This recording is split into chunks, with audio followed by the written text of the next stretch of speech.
Listo. Profesor, Sí, dime, André. buenas tardes. Sí, dime, Tenía buenas una tardes. pregunta de la anterior semana.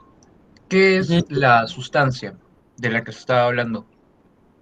El compuesto de forma y materia, ¿no? Es decir, lo que va, el atributo que determina un objeto y lo permite distinguirlo de otro, ¿no?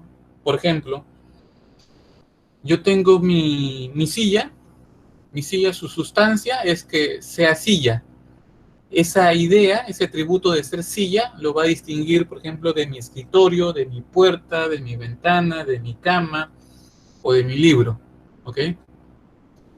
Incluso, por ejemplo, eso tampoco está en la separata, puedo decir que si yo quiero distinguir mi silla de otra silla, en ese caso van a ser, por ejemplo, los accidentes, ¿no? Me van a permitir distinguirlo. Por ejemplo, mi silla que es marrón, ese es un accidente. Y lo va a distinguir, por ejemplo, de otras sillas que son negras, verdes, azules, etcétera, ¿no? Por eso tómalo ahí en la sustancia, mientras voy proyectando la pantalla, como el atributo o la característica que distingue un objeto de otro, ¿no? Y claro, Aristóteles añadiría a todo ello que está compuesto de forma y materia, ¿no?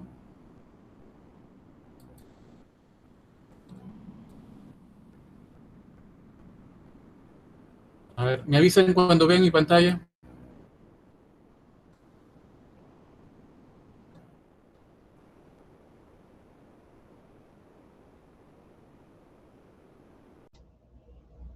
Sí, profe.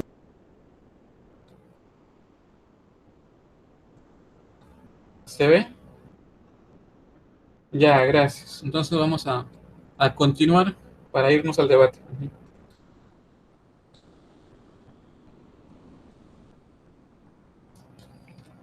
Ya, listo.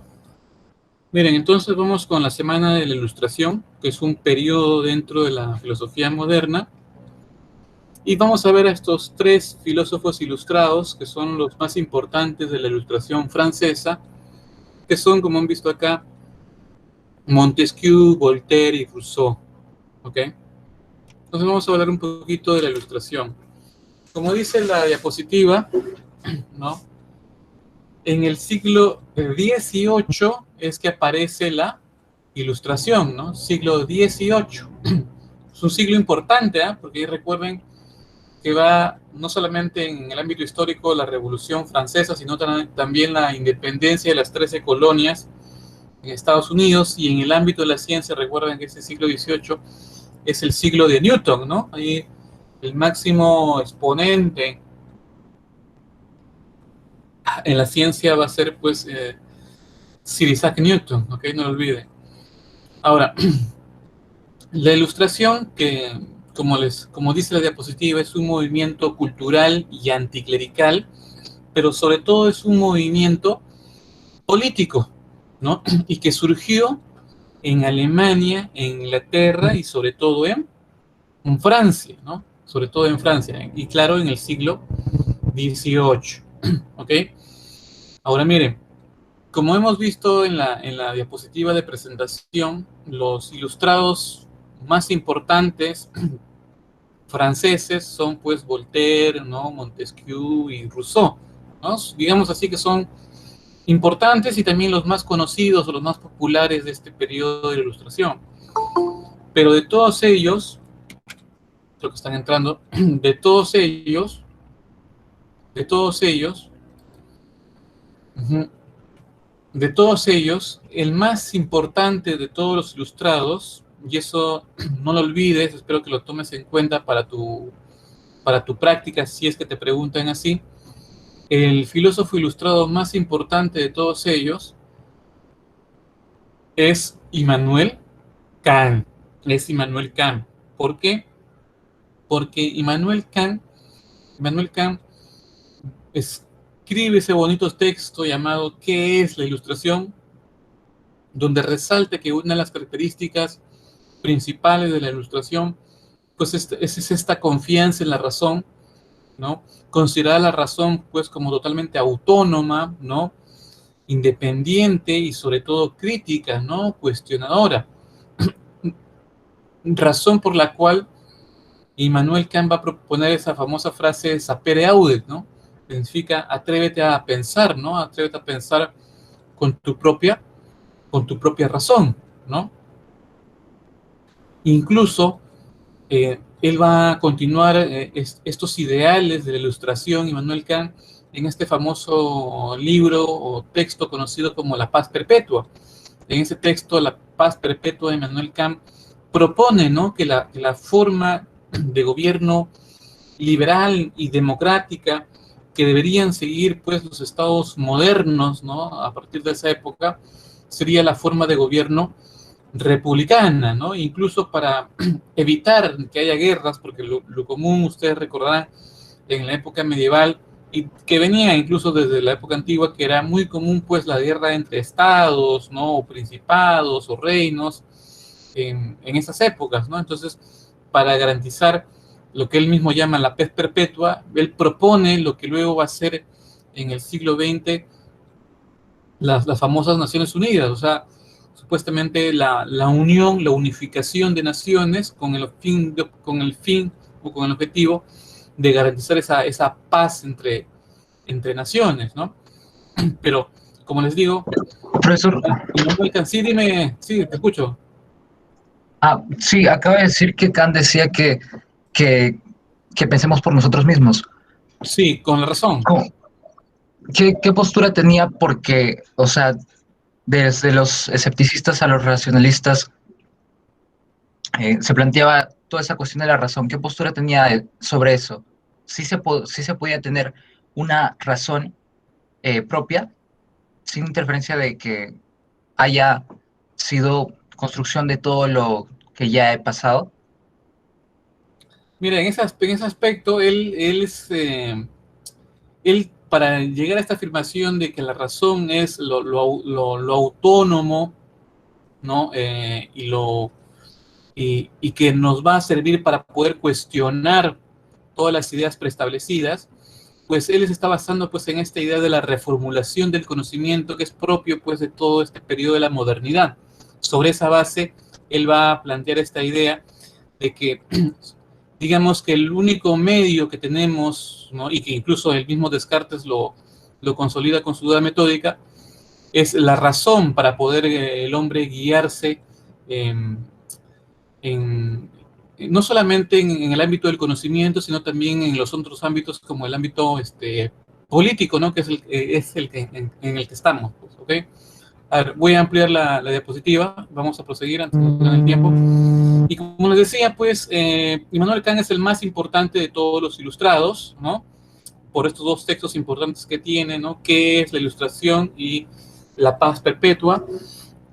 Y ahora, no olvidemos acá que el movimiento ilustrado consolida el poder político de la burguesía, ¿no?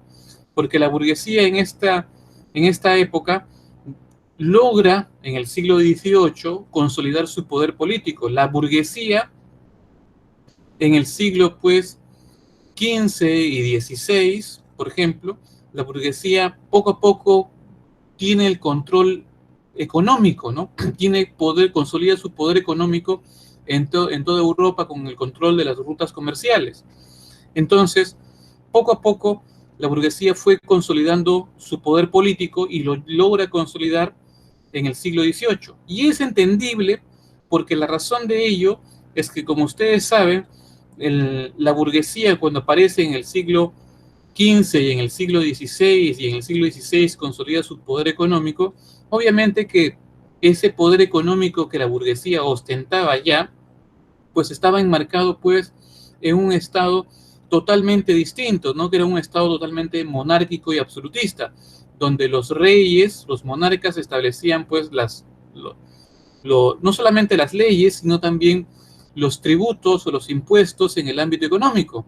Aunque eran costosos, igual lo pagaba la burguesía, pero esa fue la razón principal porque la burguesía va a buscar llegar al gobierno, es decir, llegar al gobierno de los estados modernos y poder ellos mismos dirigir al Estado. Y eso lo va a lograr mediante la divulgación, ¿no? El apoyo que la burguesía le dio a todo este movimiento ilustrado. Por eso no olviden que el movimiento ilustrado, que consolida el poder político de la burguesía, eso se traduce en el ámbito filosófico en la consolidación, pues, de las ideas liberales y democráticas en oposición al viejo régimen, como dirían los ilustrados, o al antiguo régimen de las monarquías absolutistas. Es decir, hay todo, pues, una ruptura radical en el ámbito político, ¿no?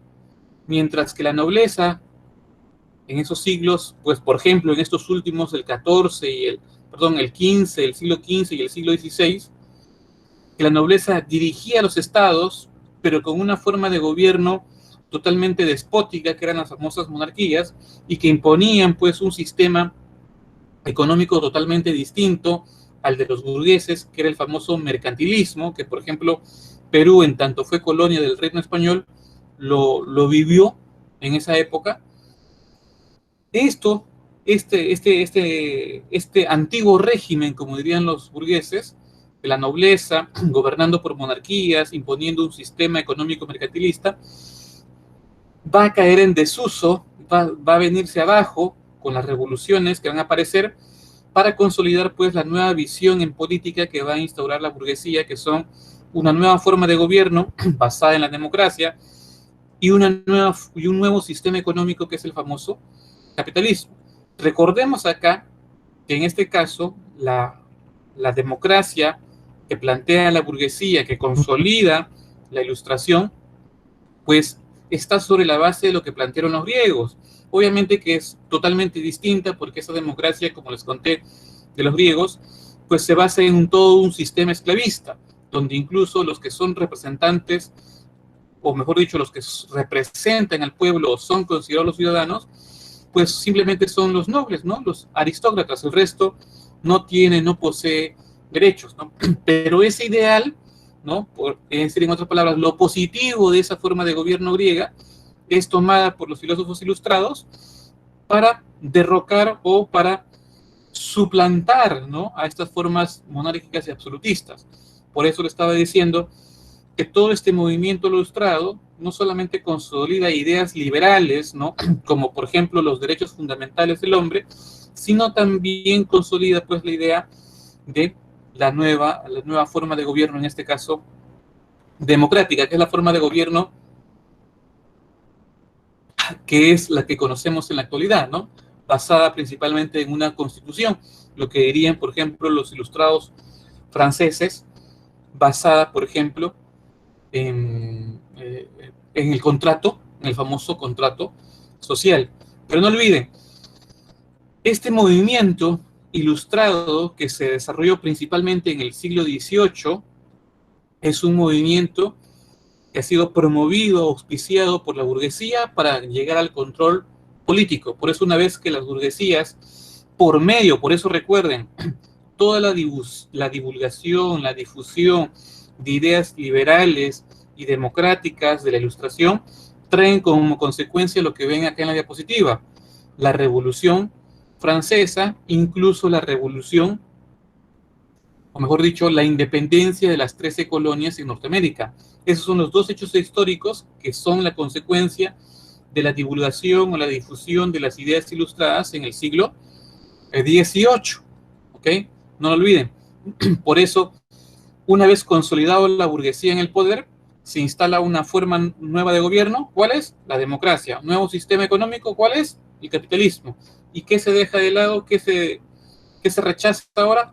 Monarquías absolutistas como forma de gobierno, y como sistema económico el famoso mercantilismo. ¿Ok? Profesor, No ahora, sí, dime rápido, porque tenemos que ¿no continuar. habían matado a todos los intelectuales en la Revolución Francesa? Sí, a los que se ponían a la revolución. Vamos Los a continuar. intelectuales que se ponían a la razón. Profesor, Sí, Kant está entre la Ilustración y la Escolástica. no, Kant Libros. es ilustrado. Kant es ilustrado, no lo olvides. Kant es ilustrado, no lo olvides. Kant no es escolástico, ¿ah? Kant es ilustrado. Profesor, ya Vamos, viene después. vamos a seguir con las características. Profesor. Miren, entonces, como hay todo este cambio en el ámbito político, entre las características que podemos nombrar del pensamiento ilustrado, está que los filósofos ilustrados van a cuestionar, van a criticar a los estados obviamente absolutistas y monárquicos, pero principalmente van a criticar a las instituciones y a las leyes que promulgaban estos estados absolutistas o monárquicos. ¿Por qué van a criticar pues a las instituciones y a las leyes de esos estados absolutistas y monárquicos los filósofos burgueses? Porque supuestamente no solo las instituciones, sino las leyes que promulgaban estos estados monárquicos absolutistas, pues van a reprimir y censurar pues los derechos fundamentales del ser humano, ¿ok? Esos derechos fundamentales conocidos como la libertad, la igualdad, la justicia, esos derechos van a ser reprimidos por esas instituciones monárquicas o absolutistas. Y mira, al inicio te decía que este movimiento ilustrado fue también un movimiento anticlerical. ¿Qué quiere decir eso que fue un movimiento anticlerical? En lo siguiente, que los ilustrados criticaron a la Iglesia Católica, pero ojo, criticaron a la Iglesia Católica no como doctrina de fe, sino como institución. La criticaron como institución, es decir, en otras palabras, como diría la diapositiva, criticaron al clero católico, ¿Por qué? Porque la Iglesia Católica, como institución, se había dedicado, pues, desde la época medieval hasta esta época, del siglo XVII, XVIII, a justificar el poder político de los reyes, de los monarcas. Por eso se decía en esa época que el rey reina por voluntad divina, ¿no? Incluso se va a decir que el rey representa a Dios en la tierra, y como representa a Dios en la tierra, representa al Estado y representa a la nación. Por eso tú recordarás tu curso de Historia Universal, que sobre esta base, Luis XIV, si no me equivoco, en Francia, dijo: el Estado soy yo, porque se basa en esta idea de la Iglesia Católica, de que supuestamente el poder de los reyes, el poder de los monarcas, es un poder divino, ¿ok? Un poder divino, no lo olvides.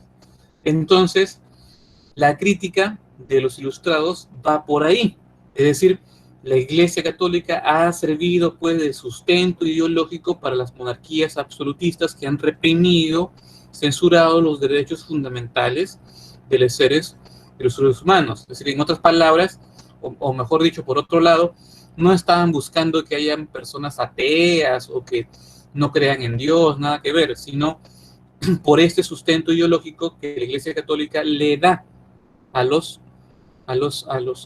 poder político de los reyes y los monarcas. Otra característica importante que no debemos dejar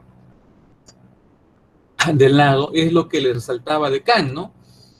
Su famosa confianza en la razón, ¿no? Buscar que la razón sea totalmente autónoma y crítica.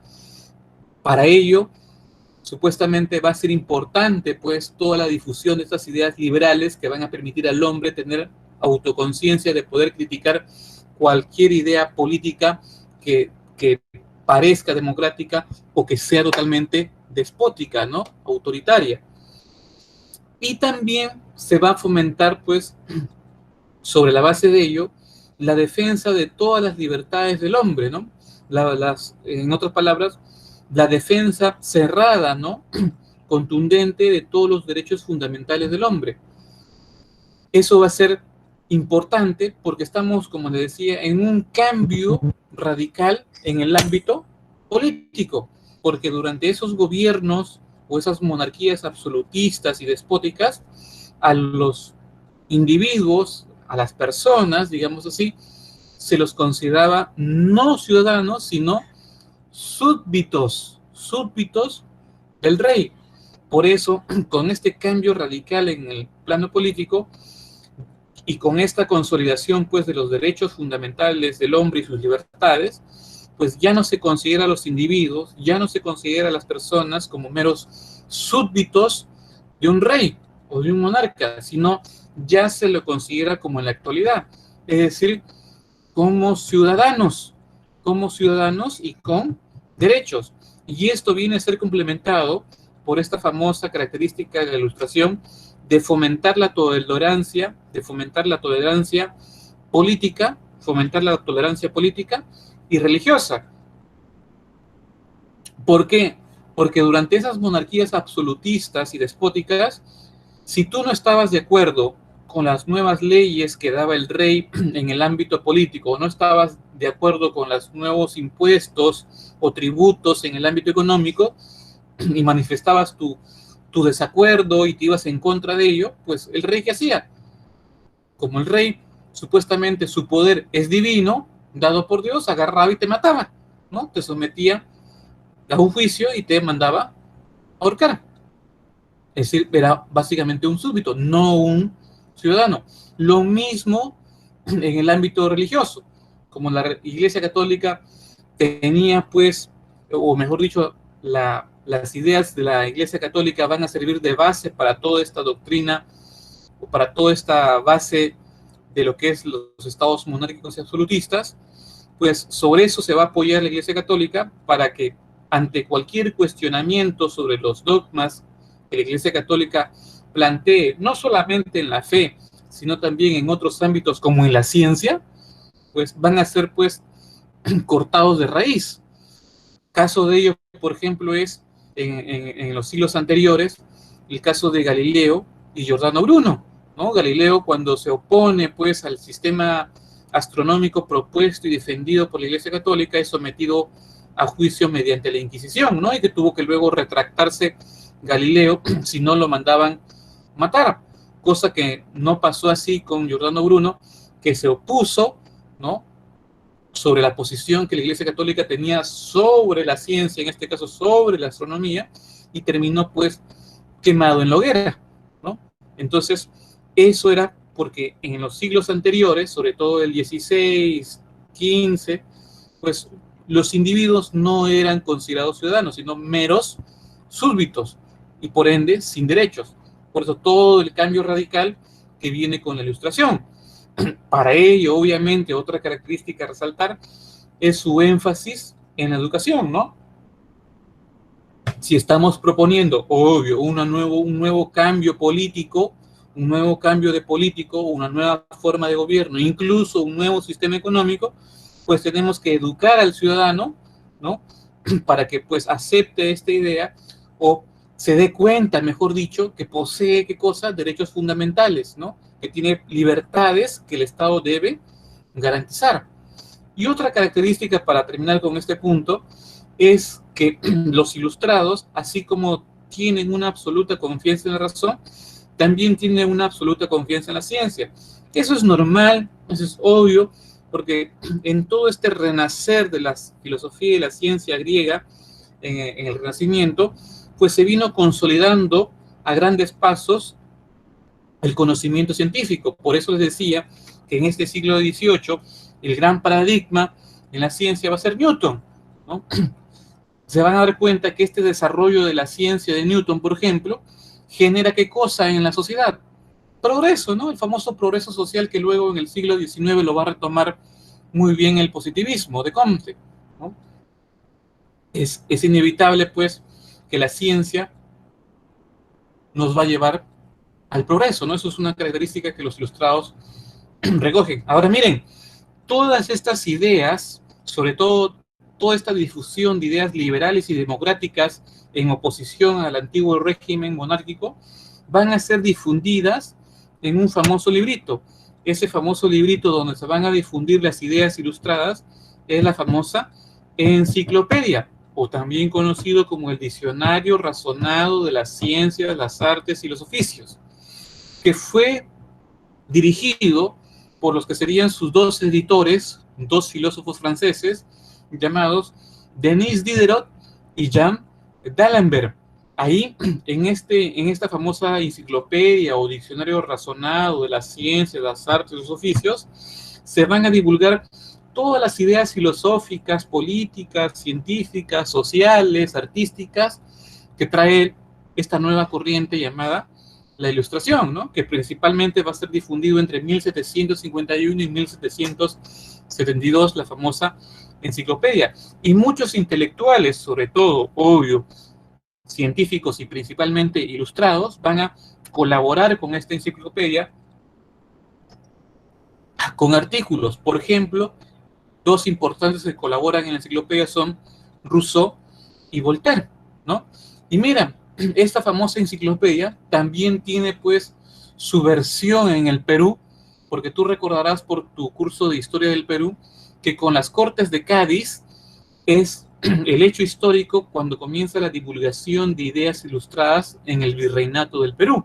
Y eso va a ser difundido, o mejor dicho, las ideas ilustradas van a ser difundidas al Perú por lo que son considerados pues los ideólogos de la emancipación, ¿no? Entre ellos tenemos, por ejemplo, a Hipólito Unanue, y el vehículo que va a crear Hipólito Unanue para difundir estas ideas ilustradas, como hacía Diderot y D'Alembert con la enciclopedia en Francia, va a ser el famoso Mercurio peruano. El Mercurio peruano va a ser como que la imitación de la famosa enciclopedia de Diderot y D'Alembert, donde Hipólito Unanue con otros intelectuales conocidos como los ideólogos de la emancipación van a difundir las ideas ilustradas, y la consecuencia de todo eso es el hecho histórico político de la independencia del Perú, ¿no? Como fue en Francia la Revolución Francesa.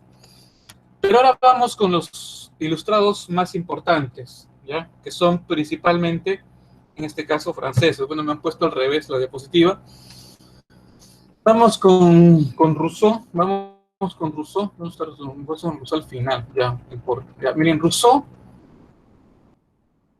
dos cosas acá. En Rousseau, no más, ya, no más, ya. Ya, Rousseau,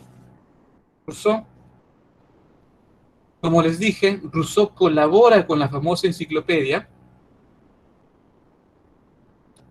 pero Rousseau en el ámbito político, digamos que es la versión conservadora de este movimiento ilustrado. Tú recordarás el siglo pasado en tu curso, perdón, en la semana de filosofía política, la versión liberal de la política en este siglo va a ser lo que plantea pues John Locke con su famoso liberalismo político. Liberalismo político que es pues la divulgación, ¿no?, de ideas liberales y de democráticas que van a ser la base de las democracias liberales en el siglo XX, como por ejemplo la de Roosevelt en Estados Unidos o la de Churchill en Gran Bretaña. En cambio, las ideas políticas de Rousseau son básicamente ideas políticas conservadoras que incluso van a ser la base en el siglo XX de las dictaduras pseudodemocráticas. Las dictaduras pseudodemocráticas como la del Führer en Alemania, o como Mussolini en Italia, o como Franco en España, ¿ok? ¿Y por qué es una versión conservadora? Por la siguiente razón. Porque él va a plantear la famosa idea del buen salvaje. La idea del buen salvaje, que acá está representada por este personaje que parece George de la Selva, parte de la siguiente idea. Rousseau va a estar en contra de la idea de progreso. Él va a decir, pues, que la ciencia, incluso las artes, las letras, han corrompido las costumbres del hombre. Es decir, tiene una visión totalmente negativa del desarrollo de las ciencias, las artes y las letras, que más bien corrompen, pervierten al ser humano. Incluso va a considerar, pues, que la idea de progreso, producto de ese desarrollo científico, es más bien una enfermedad, y por eso se va a oponer a todo lo que es la civilización. Incluso va a decir Rousseau que el cultivo de las ciencias, las artes y las letras son la madre de todos los vicios, que corrompen la moral de los seres humanos, que incluso producen necesidades innecesarias como el lujo, la pereza y el orgullo. Sobre esa base, como se dan cuenta, bastante conservadora, negativa, de la idea de civilización y de progreso en la humanidad, sobre esa base, Rousseau va a plantear esta idea del buen salvaje. Él va a decir con esto, por ejemplo, que el hombre en estado natural, así como George de la Selva que vemos en la diapositiva, en estado natural, ojo, antes del surgimiento de las sociedades, incluso antes del desarrollo de la historia de la humanidad, antes de ello, ¿cómo era el hombre? Era bueno, noble, bondadoso e inocente, va a decir Rousseau. Escuche, la idea del buen salvaje consiste en que el hombre en estado natural, antes del surgimiento de las sociedades, incluso antes del desarrollo de la historia de la humanidad, el hombre era bueno, noble, bondadoso e inocente. ¿Y cómo se va a corromper? ¿Cómo se va a pervertir? Se va a pervertir, se va a corromper cuando surja la propiedad privada. El surgimiento de la propiedad privada va a ser el origen de la desigualdad en Rousseau, ¿ok? Porque cuando surge la propiedad privada, surge la noción, por ejemplo, de que esto es mío y esto es tuyo, e incluso como va a generar desigualdad porque tú vas a tener más cosas o más bienes que yo, va a provocar pues el famoso egoísmo entre los hombres, por lo que va a provocar la lucha de todos los hombres contra todos. Esta idea pues de pelearse por la propiedad privada, pelearse por las cosas, va a traer pues ¿qué cosa? Muerte, ¿no? Desigualdad. Y eso es lo que va a caracterizar, según lo dice Rousseau, el famoso estado de civilización. Cuando se refiere a este famoso estado de civilización, se está refiriendo básicamente a la sociedad moderna, ¿no? Que va a reconocer que una de las características de esta sociedad moderna, supuestamente civilizada, según Rousseau, es no solamente la propiedad privada, sino también la creación del lenguaje, la familia, y la división y especialización del trabajo, etcétera, ¿no? Pero como se dan cuenta, cuando ya surge la propiedad privada, va a surgir el egoísmo entre los hombres, ¿no? Por quitarse las cosas, lo que va a provocar guerra y muertes. Y entonces, ante esta situación, donde el hombre está totalmente corrompido, pervertido en la sociedad moderna, él va a plantear esto de acá, lo que se conoce como el contrato social. La solución, repito, para que el hombre deje de corromperse, de pervertirse en la sociedad moderna, en la civilización, es básicamente planteando esta idea del contrato social. Con el contrato social se va a tratar, o va a tratar, mejor dicho, Rousseau, de poner fin a la desigualdad social producto de la propiedad privada. ¿Y en qué consiste este contrato social? Rousseau va a decir que el contrato social es básicamente la enajenación de los ciudadanos. ¿Pero en qué consiste esta idea de la enajenación de los ciudadanos? Consiste que en el contrato social los ciudadanos, escúchalo bien, van a delegar sus derechos a un soberano. Los ciudadanos van a delegar sus derechos a un soberano. ¿Con el fin de cuál?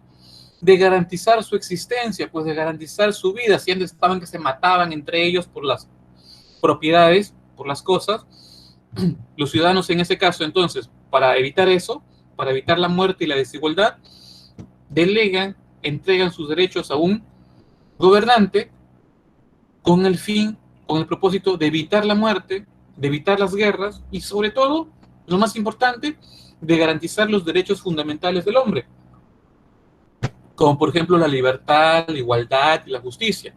Por eso va a decir en este caso Rousseau que el contrato social es una especie de convención o de acuerdo voluntario entre todos los ciudadanos, porque entre todos los ciudadanos van a delegar sus derechos a un soberano, pero este soberano no es un gobernante como lo pensaríamos ahorita en un presidente o en un primer ministro, por ejemplo, sino la idea de soberano, que va a ser, entre comillas, el que gobierna o el gobernante, pero no es entendida como presidente o primer ministro, sino más bien es la representación abstracta de toda la colectividad, de toda la sociedad organizada.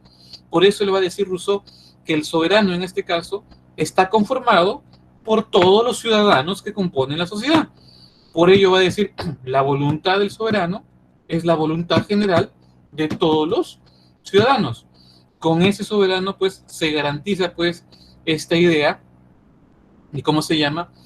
De que uno evitar la muerte, evitar la guerra, la desigualdad, y dos, lo más importante, garantizar los derechos fundamentales del hombre. Pero obvio, Rousseau va a hacer hincapié acá en algo importante, ¿no?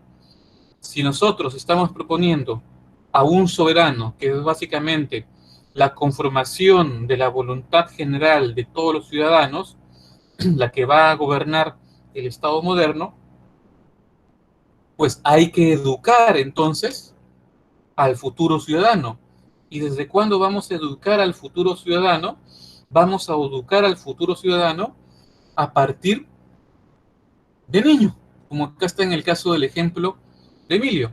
Por eso en este bonito libro llamado El Emilio o de la educación, pues en este libro Rousseau planteó un programa educativo que incluso va a tener como finalidad fomentar la bondad natural del ser humano, o la bondad natural del ciudadano, esa bondad natural que recuerdas que supuestamente los seres humanos poseían cuando estaban en el estado salvaje o natural.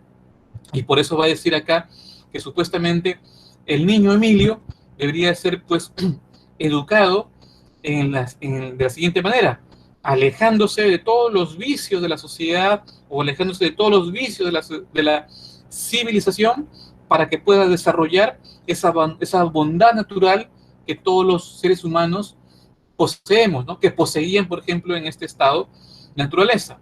Claro, suena algo contradictorio. ¿Saben por qué? Porque, miren, Rousseau es consciente de que ya no se puede regresar al estado del buen salvaje. Ya es imposible, está muerto ello, no se puede regresar.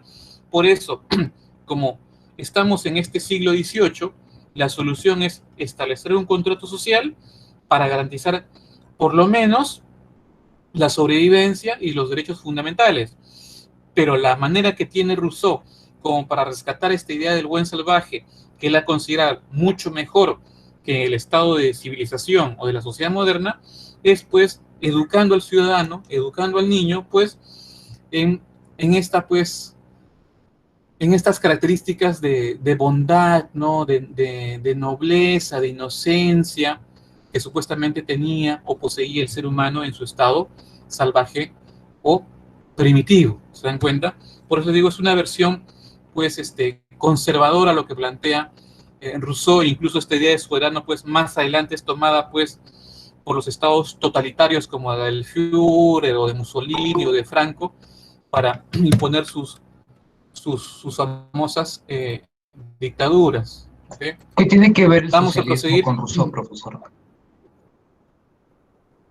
No, estoy diciendo con las dictaduras pseudo-democráticas como del Führer, Mussolini o como Franco. No estoy refiriéndome al socialismo. Pero Vamos ahora, no ha tenido ningún tipo de vamos ahora influencia. ¿con el socialismo? No.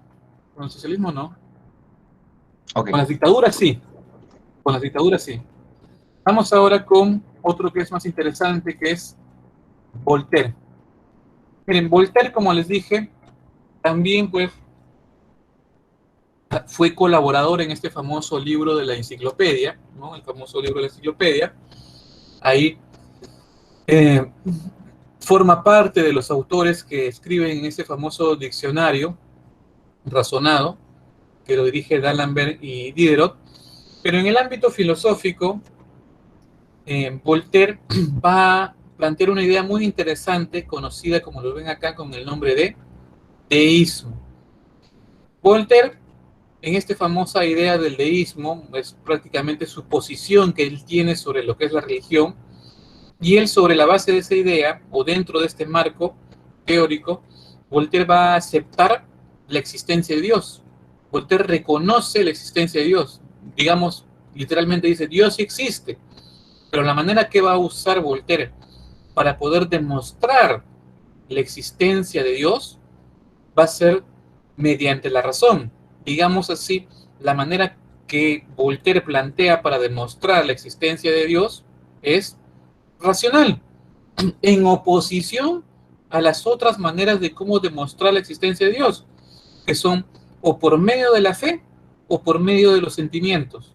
Hasta ese momento había dos maneras como para demostrar la existencia de Dios, que critica sobre todo Voltaire. Uno, mediante la fe, y otro mediante los sentimientos. Mediante la fe es lo que planteó pues en la época medieval, por ejemplo, Agustín de Hipona, ¿no? San Agustín pues demuestra la existencia de Dios mediante la fe, ¿no? Si yo quiero creer en algo, tengo que tener primero fe. En cambio, la otra manera de demostrar la existencia de Dios es mediante los sentimientos, y esa es la que lo planteó Rousseau. Rousseau decía algo más o menos así: si yo siento en mi corazón a Dios, si yo siento en mi corazón a Dios, entonces Dios existe, ¿no? Él critica estas dos posiciones, tanto la de Rousseau como la de Agustín de Hipona, por considerarlas totalmente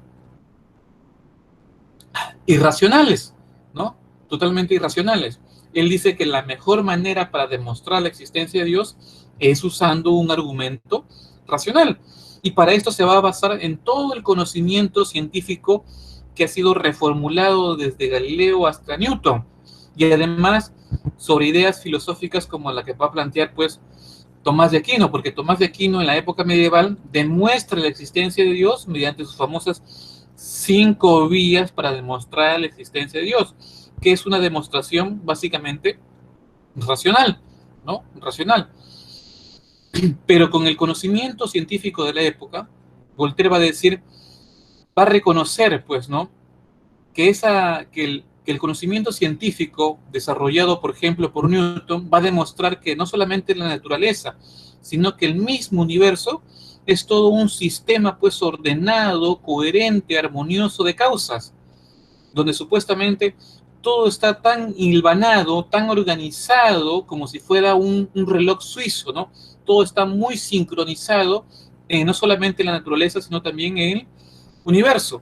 Por eso él va a pensar, Voltaire, si todo está organizado, si todo es un sistema de causas totalmente organizado, armonioso, muy sincronizado, pues debe haber, así como en el medioevo lo planteó Tomás de Aquino, debe haber pues una causa pues primera, originaria, que haya sido pues todo el ordenador, ¿no? O todo el arquitecto del universo.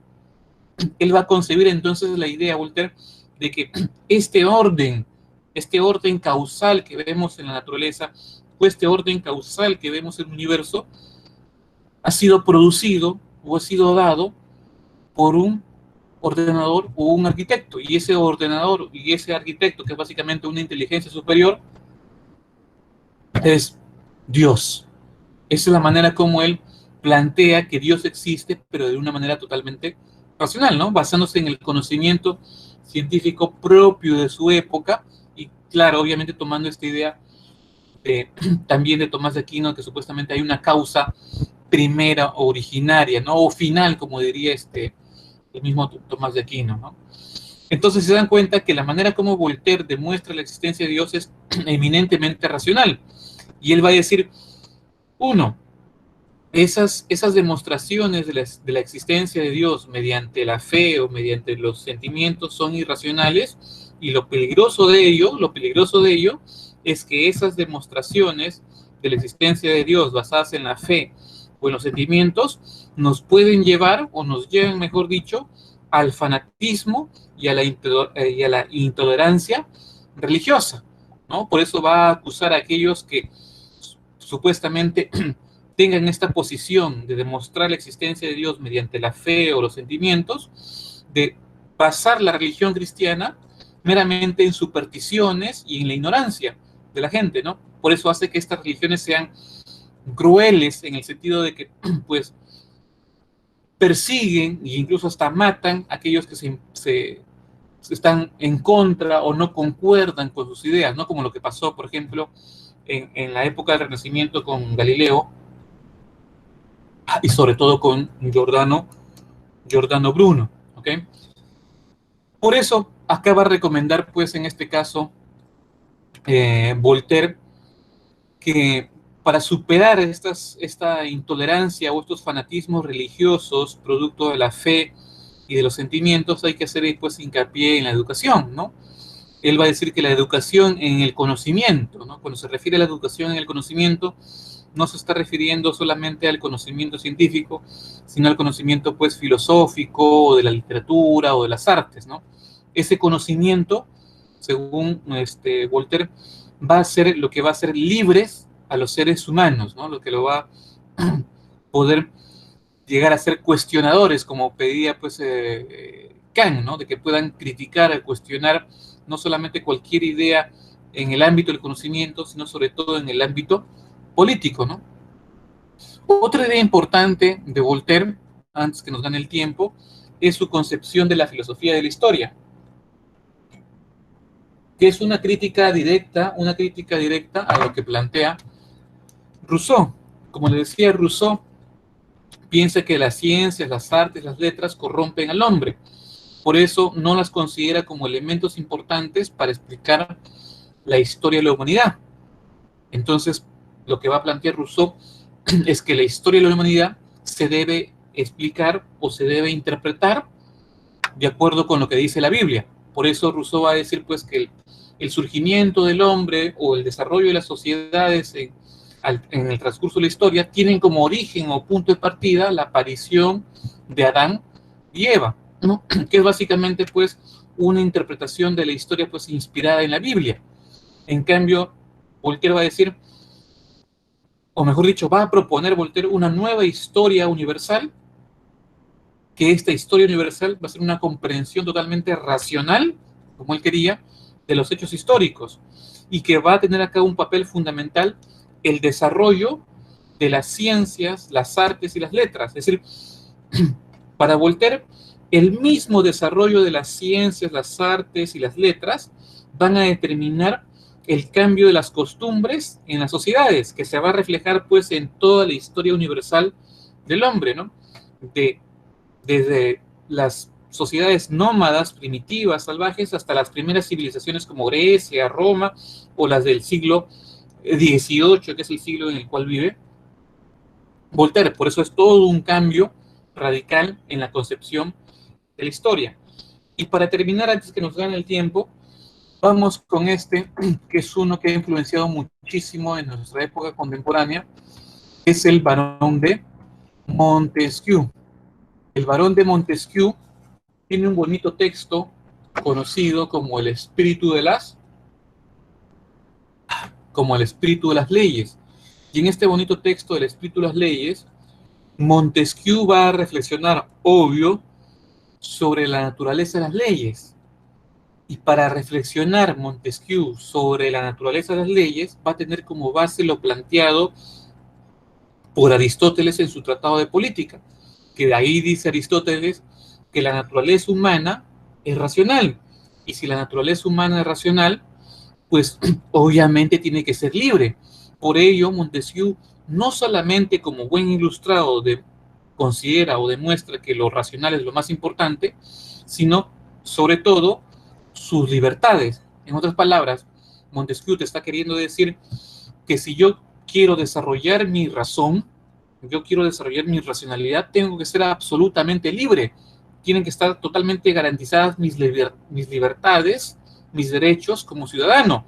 Por eso Montesquieu va a proponer que el Estado, o mejor dicho, el fin, el objetivo, el propósito de todo Estado, mediante una constitución, es la de garantizar, promover y defender las libertades del hombre. Es decir, el Estado, por medio de su constitución, o el Estado, por medio de una constitución, debe garantizar la libertad y los derechos fundamentales de todos los ciudadanos. Y la gran importancia del Barón de Montesquieu está en su definición de lo que es la libertad política. Esta definición de libertad política que da Montesquieu es tan importante y trascendente que aquellos que, por ejemplo, estudian Derecho o estudian Ciencia Política, la repiten. ¿Y en qué consiste esta definición de libertad política o de libertad que plantea Montesquieu? En lo siguiente, escuchen, la definición de libertad de Montesquieu nos va a permitir distinguir lo que es la libertad y lo que es el libertinaje, porque cuando a Montesquieu le pregunten en qué consiste la libertad, en qué consiste la famosa libertad política, va a decir que la libertad política no consiste en hacer lo que cada uno quiera. La libertad política no consiste en hacer lo que cada uno quiera. Entonces, ¿en qué consiste? Él va a decir, la libertad política es más bien la facultad que posee, que tiene el ciudadano de hacer lo que el derecho diga o lo que la ley permita. Esta es la definición de libertad de Montesquieu. La libertad consiste, o es, mejor dicho, la facultad que posee el ciudadano de hacer lo que el derecho diga o lo que la ley permita. Por eso, te doy un ejemplo. Imaginemos que yo me quiero casar, ¿no? Me quiero casar con una de las profesoras de lenguaje o una de las profesoras de la CEPREUNI o de humanidades, por ejemplo. Si yo me quiero casar, quiero ejercer mi libertad, ¿no? De casarme, del matrimonio, pues me tengo que regir por lo que dice la ley del matrimonio en el Perú. Es decir, por lo que dice la ley del matrimonio en el derecho peruano. ¿Y qué dice la ley peruana? ¿Qué dice el derecho peruano? Que está permitido solamente casarme con una mujer. Es decir, está permitido solamente la monogamia. Está permitido solamente la monogamia. Si yo me caso en el derecho peruano, en la ley peruana, con otra, o en el Estado peruano me caso con otra mujer o con dos mujeres, estoy transgrediendo, violando estas normas, y eso es básicamente lo que él va a denominar libertinaje. ¿Te das cuenta? La libertad para Montesquieu está condicionada, está determinada por lo que la ley diga o lo que el derecho permita. Sin embargo, sobre la base de este ejemplo, Montesquieu se da cuenta que en otros estados, ¿no?, lejanos geográficamente, está, por ejemplo, permitido que un hombre se pueda casar con varias mujeres, como por ejemplo en Arabia Saudita. La ley o el derecho de Arabia Saudita que dice que está permitido en el matrimonio la poligamia, que yo me puedo casar con varias mujeres. Eso se dio cuenta Montesquieu de que supuestamente las leyes de los estados están condicionadas por factores naturales y culturales. Factores naturales como factores climáticos o geográficos, pero los más importantes son los factores culturales. ¿Como cuáles? Como la idiosincrasia, las costumbres, la religión, la economía o la historia de esos países. Por eso se da cuenta que a veces una determinada libertad o un determinado derecho de los seres, de los ciudadanos, está determinado por factores naturales o culturales, ¿no?, dependiendo en el tipo de estado que estemos.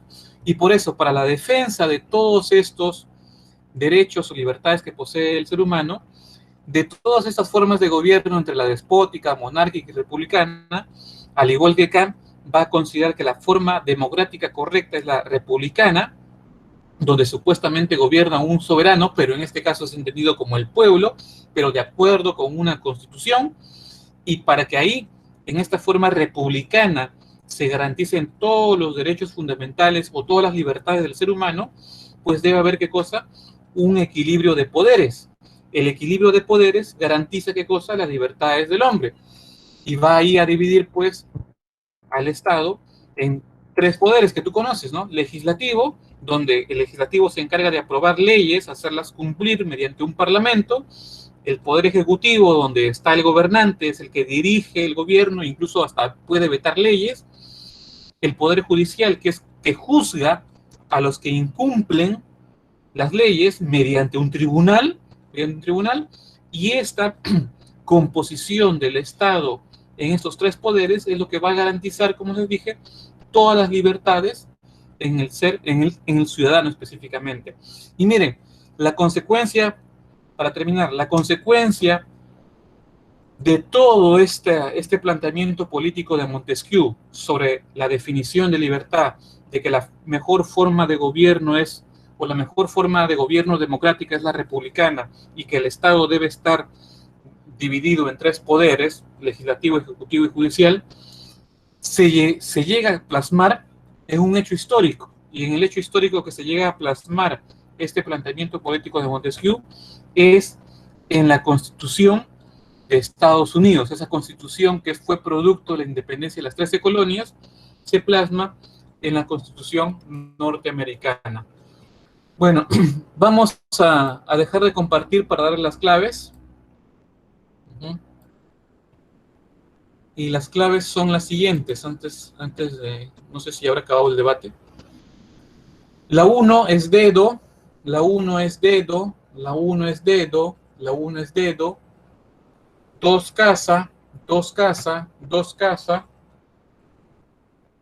3 dedo, 3 dedo, 3 dedo, 4 casa, 4 casa, 4 casa, 5 beso, 5 beso, 5 beso, 5 beso, 6 casa, 6 casa, 6 casa, 7 también casa, 7 también casa, 7 también casa, 8 también casa, 8 también casa, 8 también casa, 9 beso, 9 beso, 9 beso, y 10 dedo, y 10 dedo. Voy a detener la grabación.